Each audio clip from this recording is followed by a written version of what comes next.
Hey everyone, it's Andy from electricpetrolhead, and there's another one of the Tesla Owner On series, and this time on the Nürburgring in Germany.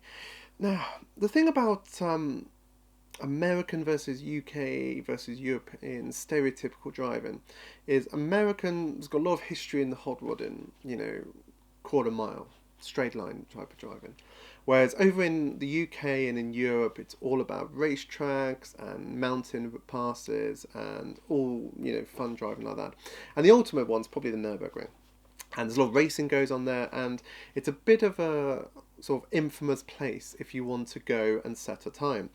Now, a lot of people go it's a bit pointless, but actually it's not, because it's a very bumpy, fast circuit. It's got all sorts of different corners, and it's a real good test of whether a car can sort of perform at a high level for a long time and take all these different kind of bumps. So it's a good place to sort of hone suspension on sort of sports cars. So Porsche have been there, and they've set some good laps and got some good publicity. And then that when Porsche are involved, you've got dozens of people there, and Elon sent over a couple of Model S's with some sellotape on the back with a spoiler, some different wheels and some other sort of modifications that people could tell pretty quick, and a couple of drivers, and Nico Rosberg was supposed to be there, but he didn't turn up. Or I don't think he was. It. Oh, I don't know. It's all a bit of PR, isn't it? It's the thing about Tesla. They're so good at getting free stories in the press. So they turned up, and there were photos of the car just at a local smaller track, just sort of doing rundowns, and all the whole Porsche community was just laughing their tits off at it. Basically, they were expecting this to be a bit of a flop. But the thing is, and I've thought this even before I became an owner, you don't bet against Elon. It's just not the right thing to do, because he only puts stuff out there when he's sure that something good's going to happen. And as it happens, as this story has progressed, you've got a very interesting situation, because this is not just a standard P100D Model S, because they, after say, 15 minutes of driving, they're overheating. They're not the best car handling their heat, and ragging around a Nürburgring is not going to be the best place for it. But it turns out this is a bit of a special Model S, and it's basically the 2020-2021 Roadster in terms of the three motors, two at the back, one at the front, and there's a lot more power there, a lot more control, and some of the funky stuff that Tesla can do with the electronics. They're pretty good at that stuff, so it's going to be some interesting things happening there. It had allegedly KW suspension. It had a big brake kit, carbon ceramics. I think it was some very good semi-slick tires. I think they were Eagle F1s, and it was a bit of a special car, and it beat the Porsche. And I was shocked. I was straight onto WhatsApp texting a few mates going, I didn't see this coming. I'm a big Tesla fan, but I'm also a big Porsche fan, so I don't really care who wins this game. But what's good for the whole thing is competition, and this is what made it exciting for me. And I was expecting them to be a long way off, and this was going to be a 6 month, sending over a lot of engineers trying to work stuff out. But no, straight away, bam, they beat the Porsche. It was just, I don't know, it's just brilliant. The Tesla fanboys obviously were going mental for it, and it's just, it's a David and Goliath story with Tesla. You've got, they are always the underdog, because they're the smaller company. They don't have the budget for racing. Porsche's history in motorsport is pretty much as good as anyone's. So they know how to make a car handle. But what they don't have, and this is why so many people underestimate Tesla, is that they don't have the experience in EVs. They don't have the millions and millions of miles of testing. All of our cars are sending back data to Tesla all the time. They've got so much information. And this allows them to make the cars better and better and better. It's a reason that, the Audi e-tron just doesn't have the range compared to a Model X.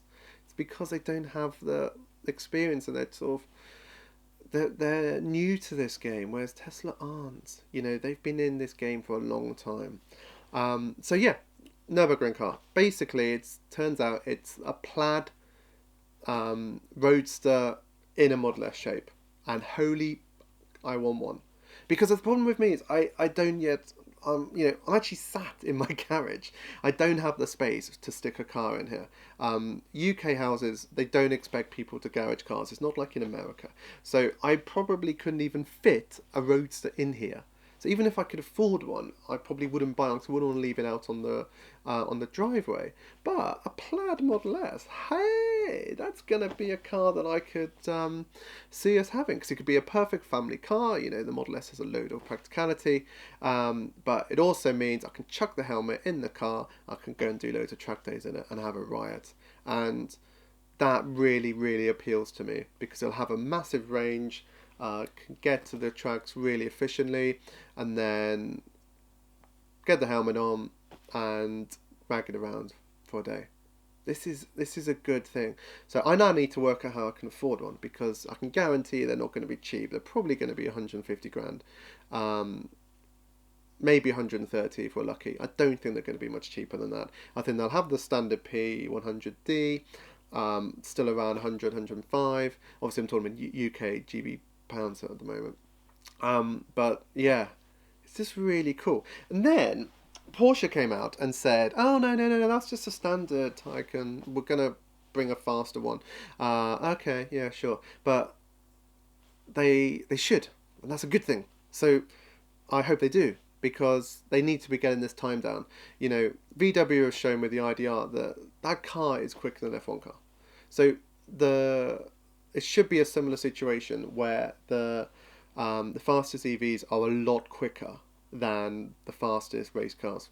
So GT3Rs, etc., should be slower than, in theory, a stripped out track repaired Taycan. So, not Taycan, oh, whatever.